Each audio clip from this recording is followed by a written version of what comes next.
Vote দিয়েছেন? জি, দিতে পেরেছি। গণভোটে ভোট দিয়েছেন? হ্যাঁ, গণভোটও দিয়েছি। এবার কি প্রথম ভোট? আমার 49 বয়সে আমি যে প্রথম ভোট দিতে পেরেছি, খুব ভালো লাগছে।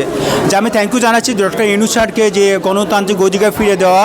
এটা আসলে বাংলাদেশকে দীর্ঘদিন আমরা পিছিয়ে ছিলাম এবং জনগণ যে তার অধিকার, ভোটার অধিকার অনেক থেকে পিছিয়ে ছিলাম। তো এই বছর আমাদের যে ভোটার অধিকার ফিরে দিয়েছে, তো আমি থ্যাংক ইউ জানাচ্ছি বাংলাদেশকে এবং সর্বদল নির্বিশেষে সবাইকে ভালো থ্যাংক ইউ জানাচ্ছি, ধন্যবাদ জানাচ্ছি। এই অধিকার এবং আমার নেক্সট জেনারেশন, আমার বাচ্চারা যেন জানতে পারে, বুঝতে পারে যে এই অধিকার জন্য সবাই আবার ফিরে পেয়েছে আর কি। কেন ভোট দিতে পারেননি এখন? বেসিক্যালি আমি ওটা বলতে চাবো না কেন দিতে পারি না। আমি ওই জায়গায় আমি যেতে চাচ্ছি না, বলতে পারছি না, আমি দিতে পারি না কোনো কারণে হয়তো বা। আচ্ছা, আপনার কাছে কি মনে হচ্ছে ভোটের পরিবেশ কেমন? খুবই চমৎকার লাগছে, খুবই ভালো লাগছে। যে আমি যখন গেটে অপেক্ষা করছিলাম যে আসলে এই বছর প্রথম ভোট দিতে যাচ্ছি, আমার কাছে কোনো বাধা বিপত্তি আসেনি, উৎসব মুখও লাগছে, কোনো বাধা বিপত্তি আসে নাই। এবং আপনি গণভোটে ভোট দিয়েছেন প্রথমবার, কেমন লাগছে? খুবই ভালো লাগছে যে এটা একটা ভোটার অধিকার এবং মানুষের জনগণের মতামত নিয়ে একটা ভালো উদ্যোগ।